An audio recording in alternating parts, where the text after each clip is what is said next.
começar essa mensagem, a segunda mensagem da nossa série, né, O Cabeça, falando sobre Cristo, como Cristo é o centro da igreja. Eu quero começar com uma história. Eu acho que eu até já contei essa história aqui, mas pastor tem esse dom de contar uma história repetida, né? E eu tenho certeza que Juliano já contou. Juliano eu lembro perfeitamente, mas eu não tenho certeza. Não sei se todo mundo sabe, mas eu e Francis, né? Mais Francis, hoje em dia, a gente trabalha fazendo blusas sob encomenda, fazendo blusas para eventos, essas coisas, né? E aí ia ter um evento que a gente estava preparando material, estava dobrando, preparando tudo lá. E eu precisava entregar. A gente terminou de dobrar tudo, era tipo umas 2h pouca da manhã. Porque eu pelo menos sou muito noturno. Eu funciono melhor de noite, de madrugada especificamente. Alguém aqui é assim também? Quem funciona melhor de madrugada, dá amém. Quem funciona melhor de manhã? De manhã é melhor. Quem não funciona hora nenhuma? Tem essa opção também, né? De não funcionar hora nenhuma. Aí, era 2h pouca da manhã, a gente terminou de dobrar tudo, e eu precisava entregar aquelas blusas. Só que o Francis estava com medo de eu sair esse horário, a gente morava na Raul Veiga ali. Ela, amor, chama alguém para você. Eu falei, não, amor, não vou chamar ninguém. Ela não chama Juliano morava na Raul Veiga também. Não era o mesmo prédio, mas era bem pertinho. Aí, liga eu para Juliano, 2h pouca da manhã, e ele estava acordado. Culpa dele, que era para estar dormindo, né? Ele atendeu, falou assim, o que eu falei, não, cara, estou precisando levar umas blusas no Arsenal, vão comigo? Ele, não, rapaz, vou sair daqui essa hora, nada, tá maluco? Aí Francis ficou choramingando no ouvido dele, e aí ele atendeu esse pedido, foi comigo, para entregar as blusas. Aí a gente ia ao Alcântara, 2h pouca da manhã, às 2h30 da manhã já, rumo ao Arsenal. Quando chegou ali na altura de Tribobó, ao invés de eu entrar, como que vai para o Arsenal, eu segui reto. E aí ele já ficou meio desconfiado, né? Disse, cara, você não é para o Arsenal, mano? E eu não aguentei, fiquei com um sorrisinho do lado de, assim, aquele sorrisinho malicioso, né? E ele já começou a ficar preocupado. Quando ele chegou em Maria Paula, segui eu direto de novo. Direto de Maria Paula. Aí ele já foi começando a ficar desesperado. Falei assim, cara, você falou que é para o Arsenal, mano. A gente já passou de Tribobó, passou de Maria Paula, você vai para onde? Você está me levando? Não falei, irmão, não falei. Falei? Elisinho ficou desesperado. Elisinho é especial. Chegamos no Fonseca. Quando a gente chegou no Fonseca, ele já começou a se desesperar.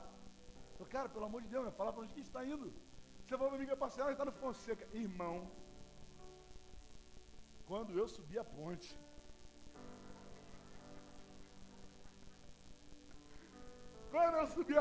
ele entrou em desespero. Eu acho que ele pensou assim, gente, a ponte não tem retorno. Né? Ele pensou, a ponte não tem retorno, a gente para onde? Resumindo, eu tinha que entregar essas blusas do lado de um arsenal da Marinha que tem na Ilha do Governador. E ele foi comigo para a Ilha do Governador, achando que estava indo no Tribobó. 3h pouca da manhã, chegamos em casa quase 5 horas já.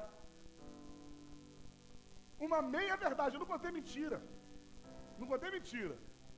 Eu contei uma meia verdade. Só que, irmão, tem cada meia verdade que mete a gente em cada furada, né? Tem umas meia verdades, irmão, que vão fazer a gente parar em cada bimboca, em cada lugar que a gente não esperava. Uma verdade contada pela metade, irmão, ela tem um potencial gigante de colocar a gente no lugar errado, no lugar que a gente não quer ir. Eu não sei quem vai lembrar desse caso, faz algum tempo já, de um casal que foi assassinado, porque colocou o endereço errado no GPS. Eles estavam indo para São Francisco, parece que numa reunião de família, alguma coisa assim, e aí a principal rua ali de São Francisco, aquela rua na beira da praia, se chama Avenida Quintino Bocaiúva, né? É a rua principal ali. Eles, ao invés de colocarem Avenida Quintino Bocaiúva, eles colocaram Rua Quintino Bocaiúva. E a rua Quintino Bocaiúva é uma rua que tem lá dentro do Caramujo, na favela, e eles não sabiam. Colocaram errado. Não conheciam, não sabiam o porquê, e chegaram lá e foram assassinados. Não é uma ilustração, isso aconteceu. Foi um fato, saiu em vários jornais, e aconteceu aqui pertinho da gente. Então, assim, não adianta falar as coisas pela metade. Não adianta descontar uma verdade só até onde interessa para a gente. Os nossos irmãos colossenses, eles sabiam quem era Jesus. Mas tinha algumas pessoas que estavam tentando mudar a imagem de Jesus. Irmão, guarda uma coisa. Nós precisamos conhecer claramente quem é o Jesus que a gente serve, irmão. Senão a gente vai ser levado por ventos de doutrina o tempo inteiro. Senão vão ficar enganando a gente o tempo inteiro.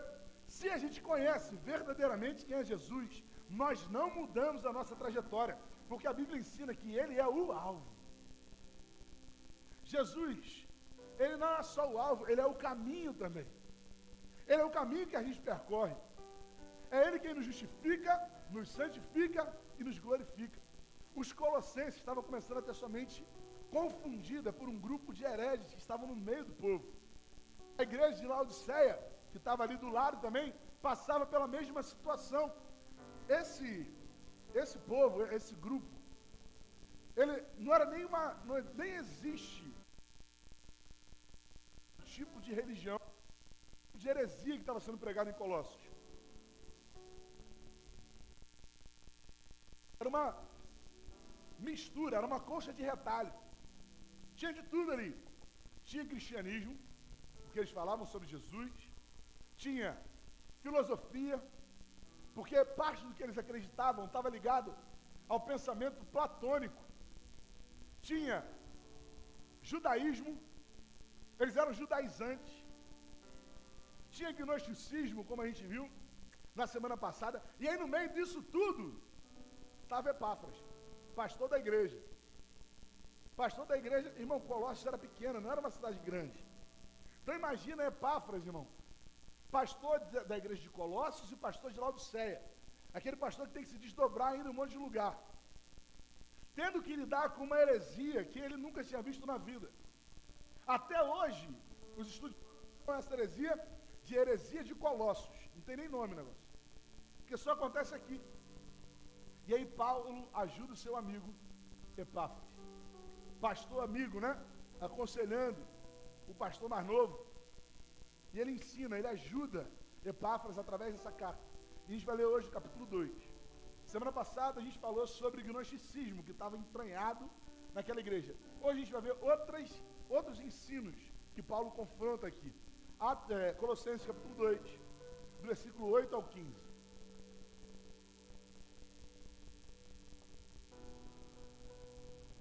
Vamos fazer o seguinte, eu leio os pares e vocês vão ler os ímpares, amém?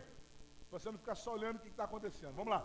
Tenham cuidado para que ninguém os escravize a filosofias vãs e enganosas, que se fundamentam nas tradições humanas e nos princípios elementares desse mundo, e não em Cristo. Vocês.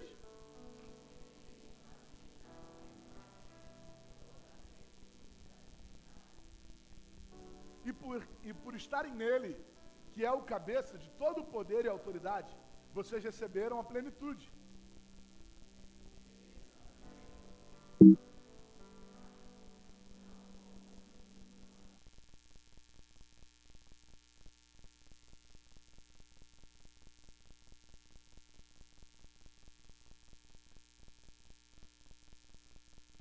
Sepultados com ele no batismo, e com ele foram ressuscitados, mediante a fé no poder de Deus, que o ressuscitou dentre os mortos.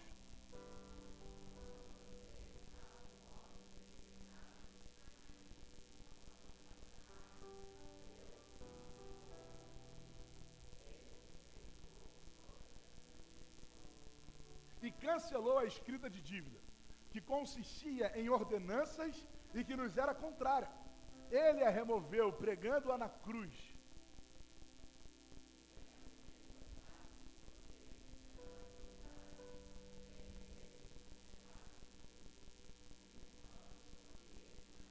Irmão, repara que o apóstolo Paulo começa essa perícope, né, esse trecho, alertando os colossenses, falando assim, não deixe que ninguém os escravize.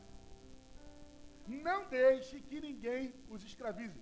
É um alerta claro, tenham cuidado para que ninguém os escravize, porque essa é a realidade. Nós estamos sendo escravizados.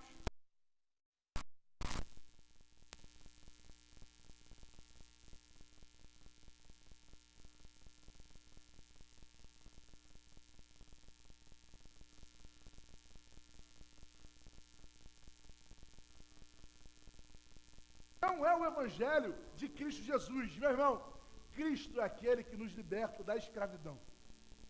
Cristo é aquele que liberta.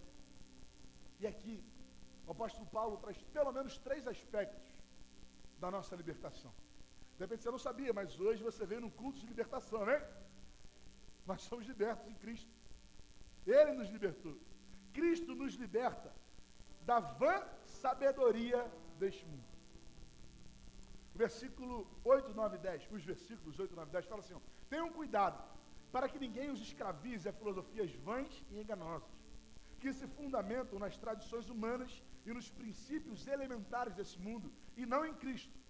Pois em Cristo habita corporalmente toda a plenitude da divindade, e por estarem nele, que é o cabeça de todo poder e autoridade, vocês receberam a plenitude. Paulo aqui está confrontando um ensino filosófico, um ensino neoplatônico. Quem já ouviu falar de Platão aí? Dá um amém. Você já ouviu falar sobre Platão, né?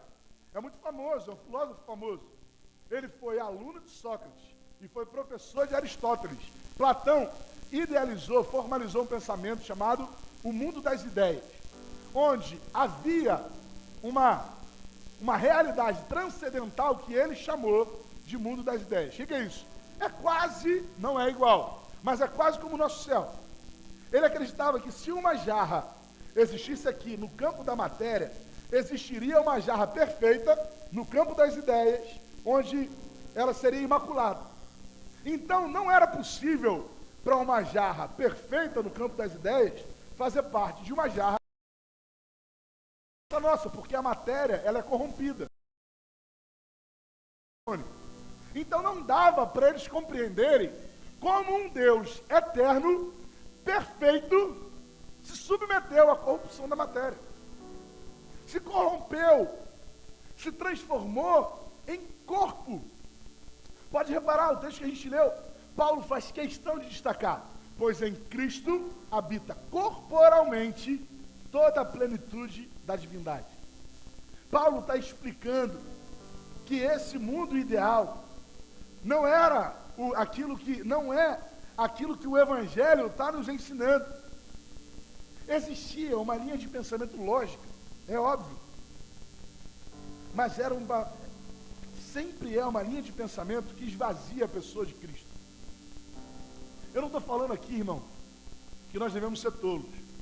Eu acho que durante um tempo da nossa história da igreja, a gente entregou para o mundo algo que não era deles, a sabedoria, o conhecimento, e a gente foi taxado muitas vezes de ignorante, porque escolhemos agir assim, como se a fé fosse avessa à razão, e não é, irmão. A fé é um posicionamento de inteligência. A gente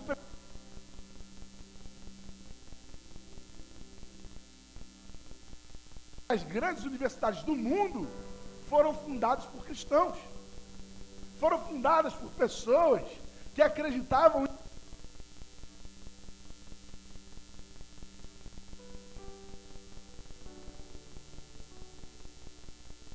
que esvazia a pessoa de Cristo, que esvazia a nossa fé, que nos tira a razão de acreditar, porque a Bíblia nos ensina a sermos sábios. Por exemplo, lá em Provérbios, capítulo 13, versículo 16, a Bíblia fala que todo homem prudente age com base no conhecimento, mas o tolo expõe a sua insensatez. Você pode ler junto comigo? Vamos lá? Todo homem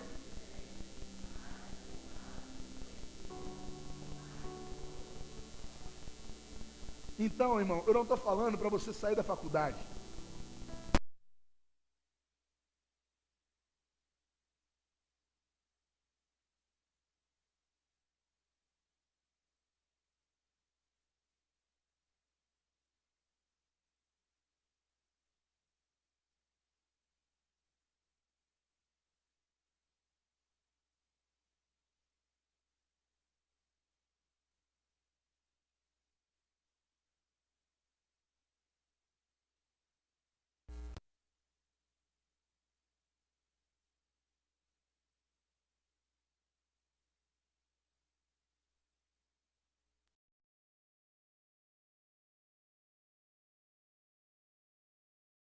Se algum de vocês pensa que é sábio segundo os padrões dessa era, deve tornar-se louco, para que se torne sábio.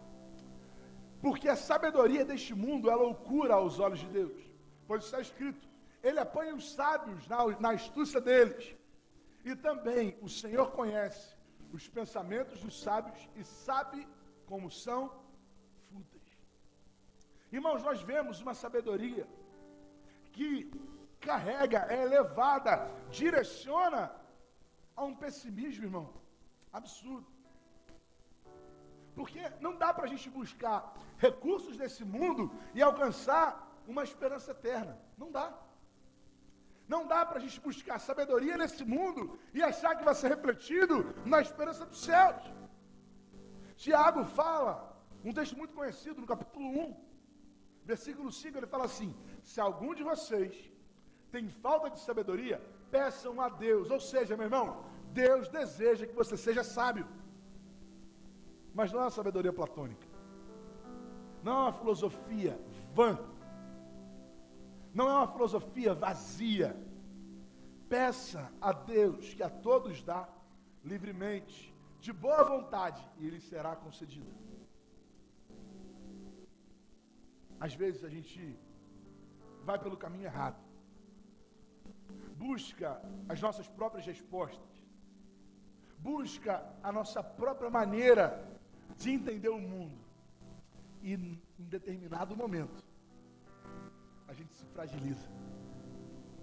A gente busca as respostas pelo nosso próprio conhecimento. E no meio da caminhada, o caminho se encerra. Meu irmão, Cristo nos liberta das vãs filosofias. Ele nos liberta de ensinos que nos afastam dele. Ensinos que não admitem que um Deus eterno, o Logos, o Verbo, se torne carne e habite entre nós, cheio da sua graça e da sua verdade. Vendo, presenciando, visualizando a sua glória. A glória como Filho unigênito do Pai. Irmãos, nós cremos na sabedoria dos céus. E é ela que guia os nossos passos aqui nessa terra. Cristo nos liberta da sabedoria desse mundo. Cristo nos liberta da vã filosofia. Cristo nos liberta da religiosidade. Os versículos 11 e 12 do texto que nós lemos, de Colossenses 2, o texto base. Paulo confronta os judaizantes. O que é isso, pastor? Você vai ver. Nele também vocês foram circuncidados. Não com uma circuncisão feita por mãos humanas, mas com a circuncisão feita por Cristo, que é o despojar do corpo da carne. Isso aconteceu quando vocês foram sepultados com Ele no batismo, e com Ele foram ressuscitados mediante a fé no poder de Deus que o ressuscitou dentre os mortos. Esse grupo não são grupos diferentes, tá? É o mesmo grupo que fala sobre várias coisas diferentes. O pessoal meio doido. Eles estão ensinando sobre a importância da circuncisão. O que era a circuncisão? A circuncisão era um hábito, na verdade era um ritual judaico. Abraão, que era o pai dos judeus, o pai na fé, era aquele que era o patriarca dos judeus. Então, quando esse povo está dizendo sobre um ritual ligado à antiga aliança, ele está falando assim, olha, Cristo é muito bom, Cristo é até importante, mas você também precisa fazer algumas coisas. Irmão, quantas vezes a gente não fez isso, não é? Bom, Cristo é até importante, mas assim, você não pode andar de cabelo curto. Cristo é até importante, mas você não pode entrar na igreja de calça. Cristo é até importante, mas não dá para você tocar bateria. Cristo é até importante, mas não dá. Sei lá para quê, irmão? Tanta coisa que a gente inventa. Cristo é importante, mas você precisa colocar um copo d'água de trás da porta. Cristo é importante, mas você precisa deixar o Salmo 23 aberto na mesa da sua sala. Cristo é importante, mas você precisa dar o seu dízimo. Cristo é importante, mas a gente precisa de 20 pessoas que deem uma oferta de R$1.000 aqui. Amém, irmão? Amém? Cristo é importante, mas a gente coloca um monte de coisa na frente. Não, irmão. Cristo é suficiente.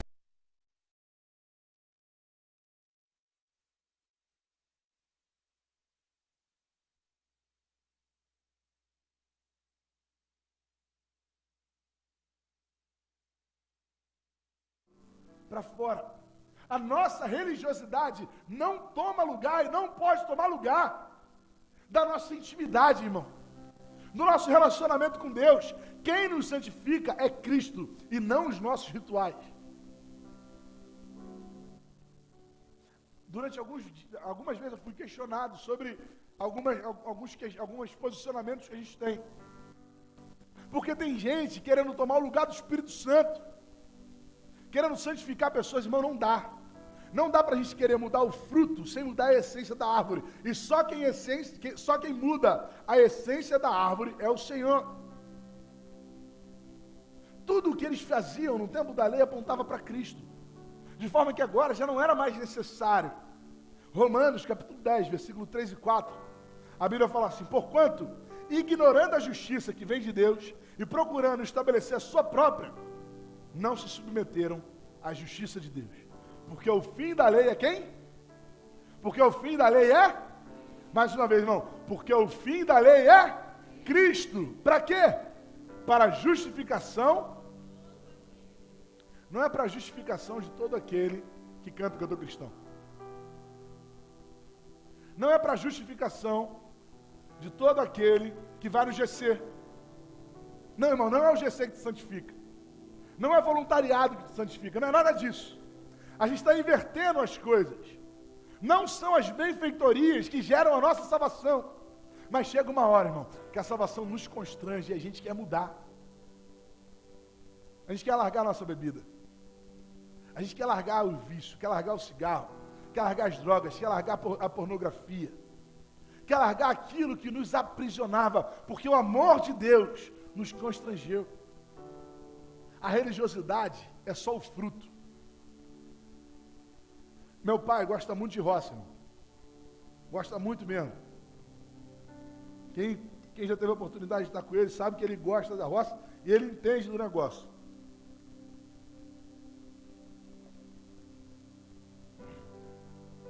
E ele tem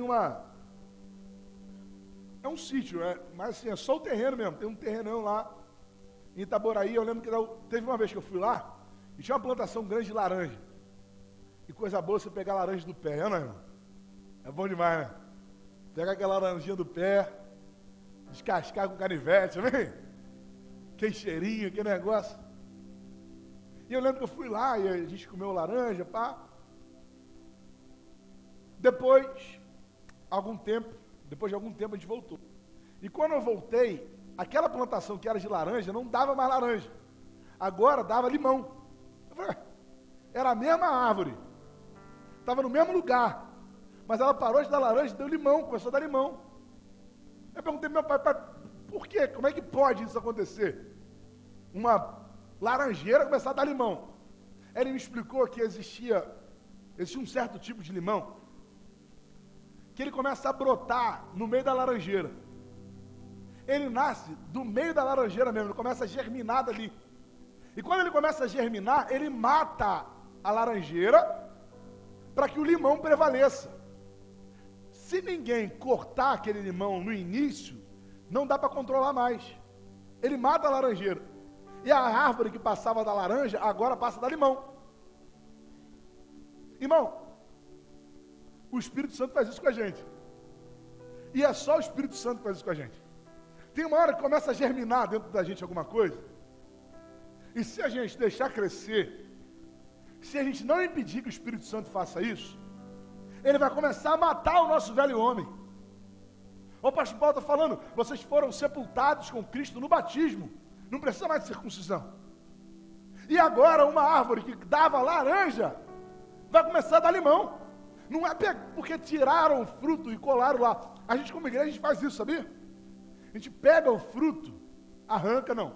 Eu não quero uma árvore, eu não quero uma laranjeira. Então faz o seguinte, arranca a laranjeira e cola um limão no lugar. Não dá, irmão. É o que a gente está fazendo como igreja. Mas o Espírito Santo muda a nossa essência. E se alguma pessoa encontrar com a gente algum tempo depois, ela vai perceber que antes o que dava laranja passou a dar limão. Que antes o que abundava em pecado começou a superabundar da graça do Senhor, da misericórdia do Senhor.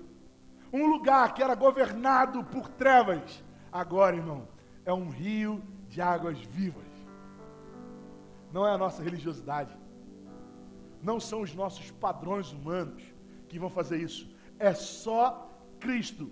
Cristo é suficiente para fazer tudo o que é necessário.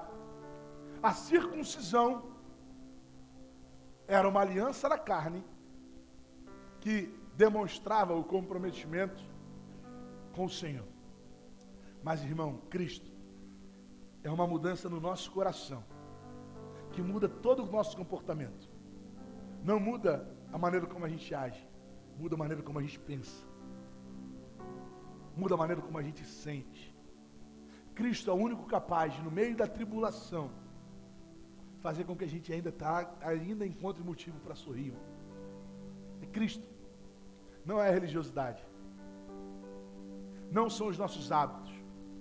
Durante quanto tempo a gente foi guiado pela religiosidade, irmão? Frequentando um culto por hábito, frequentando uma classe por hábito, participando de um ministério por hábito, mas se esquecendo do agir, do mover do Espírito Santo, se esquecendo que Cristo é o centro de todas as coisas. Cristo nos liberta. Cristo nos liberta das vãs filosofias. Cristo nos liberta da religiosidade. E Cristo nos liberta do nosso pecado. Cristo nos liberta daquilo que um dia nos afastou dele. Versículos 13, 14 e 15. A Bíblia fala assim: quando vocês estavam mortos em pecados e na incircuncisão da sua carne, Deus os vivificou juntamente com Cristo. Ele nos perdoou todas as transgressões e cancelou a escrita de dívida que consistia em ordenanças e que nos era contrária. Ele a removeu, pregando-a na cruz, e tendo despojado os poderes e autoridades, fez deles um espetáculo público, triunfando sobre eles na cruz. Guarda uma coisa, irmão, não há libertação maior do que essa. Lembra que eu te falei que você estava no curso de libertação? Não há libertação maior do que essa. Quando a gente lê esse texto, dá a impressão de que Deus está com os nossos pecados anotados, esperando para condenar a gente, olha. Porque ela fala assim, Cristo, dá uma olhada só, no versículo 14, né? Versículo 14. E cancelou a escrita de dívida. Então parece que ele está ali, ó, com tudo anotadinho, né? Anotadinho no papelzinho. Assim, eu vi a mensagem que você mandou de madrugada. Eu vi aquele like. Eu vi aquela mensagem que você mandou. Eu vi aquele site que você acessou. Eu vi aquele motel que você foi. Eu vi aquela mentira que você contou. Irmão, não é sobre isso que a Bíblia está falando. Porque se Deus fosse anotar, guardar direitinho todos os nossos pecados, irmão, não tinha armazenamento nas nuvens que fosse capaz de fazer com que isso ficasse guardado. Paulo está nos ensinando do que foi que Cristo nos libertou.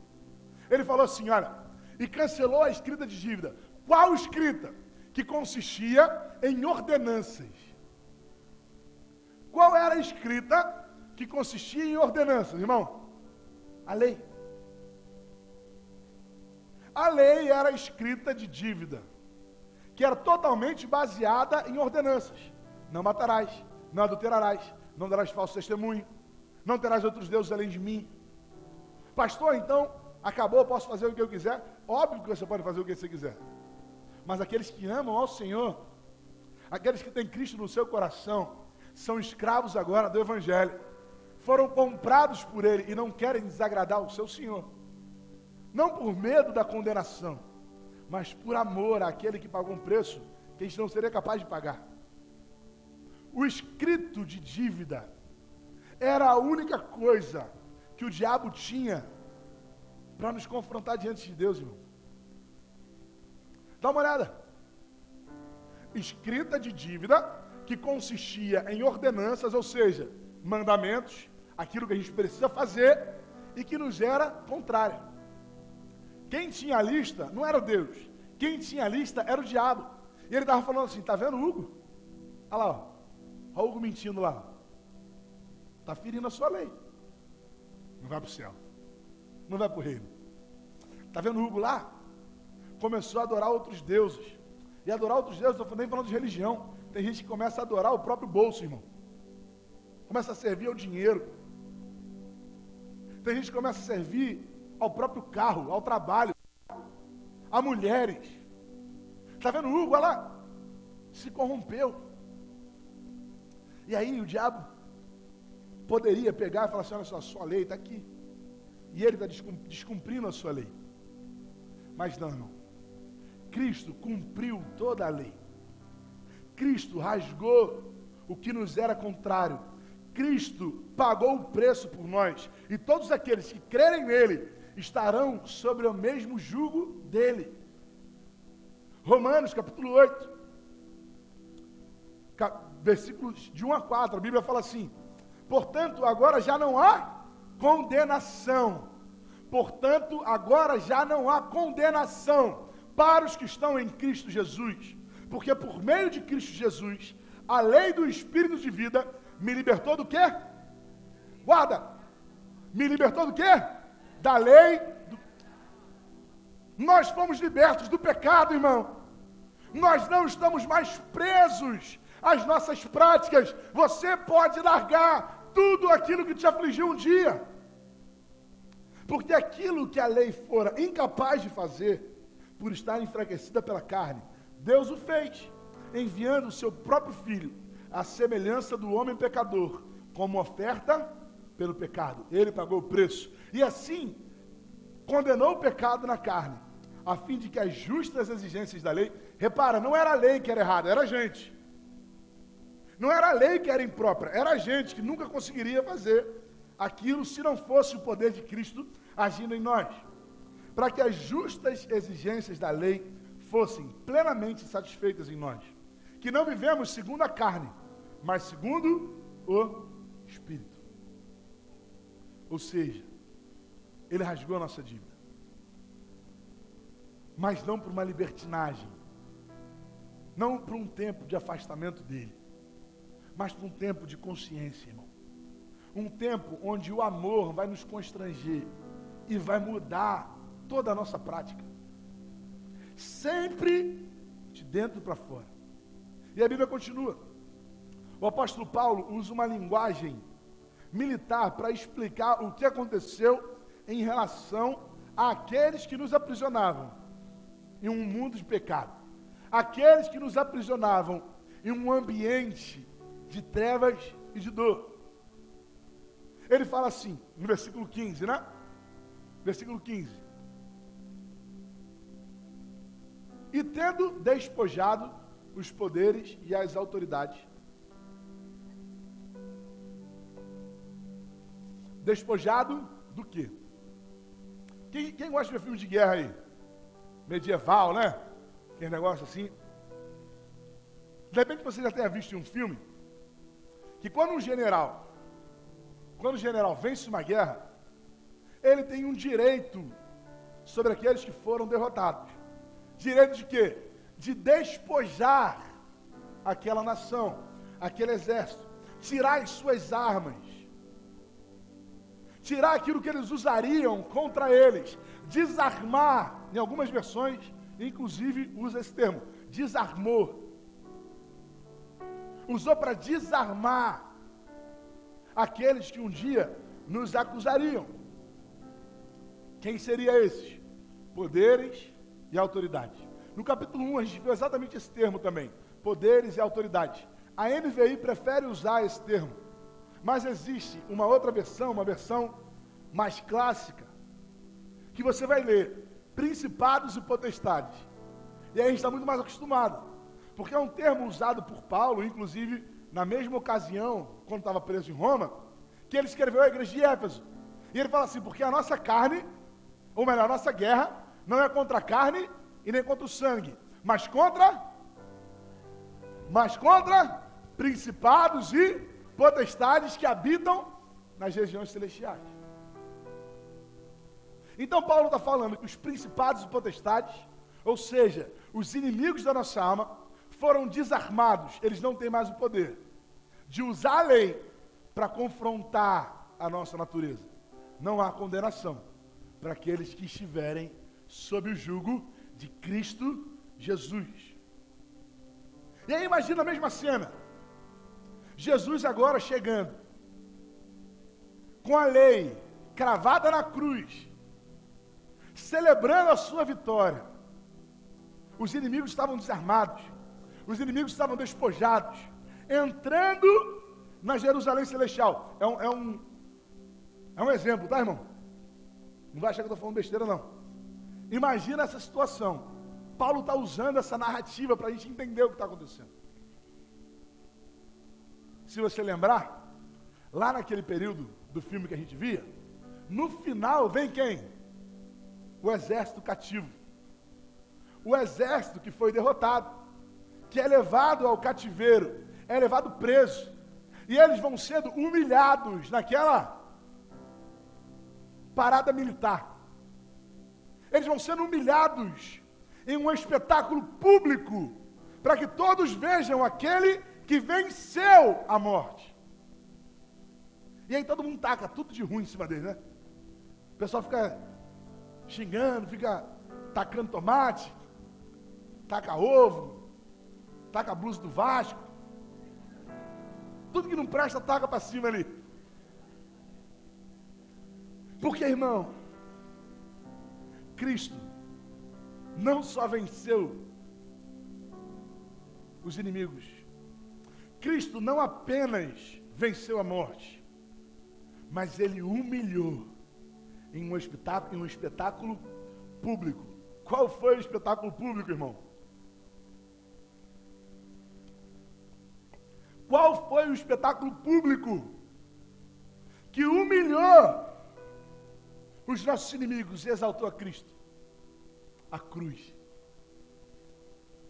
A cruz, irmão, pode ser humilhação para os que estão perecendo, mas para nós que estamos sendo salvos, é o poder de Deus.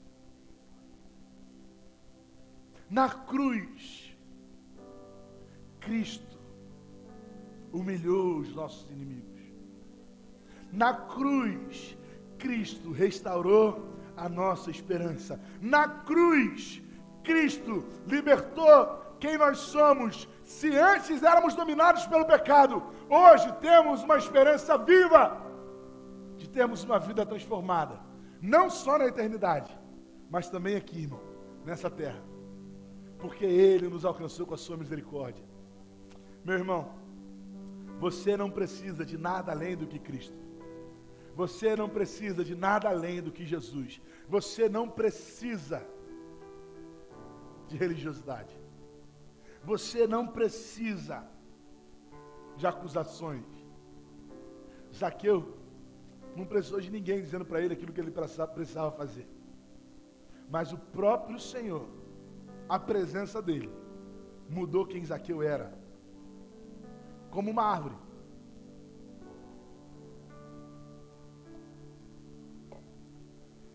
Que antes dava laranja. E de repente passou a dar limão. Porque a sua essência mudou. Como pode aquele que era um assassino ser um missionário? Como que aquele que é um ladrão ser salvo no seu último suspiro? Como que pode alguém como eu ter sido alcançado por essa graça? Irmão, não é sobre uma terceira pessoa, é sobre a gente. Nós somos os ladrões, nós somos os assassinos, nós somos aqueles que caíram, nós somos aqueles que um dia foram destituídos da glória, mas a graça do Senhor nos alcançou.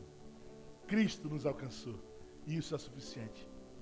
Não é o seu dízimo, não é a sua oferta, não é o seu trabalho ativista dentro da igreja. Não, irmão. Se um dia colocarem tudo isso ou qualquer coisa dessas à frente de Cristo, se um dia isso acontecer nesse púlpito, irmão, você pode sair da igreja. Procura outra. Procura outra, vai procurar. Porque o dia que isso acontecer aqui, quer dizer que isso aqui não é mais uma igreja. Mas enquanto eu puder, Cristo vai ser o centro desse lugar. Enquanto eu puder, Cristo vai ser exaltado através dos nossos cultos, irmãos. Não importa se luz apagada, luz acesa, cantor cristão ou louvor, Cristo é o centro desse lugar.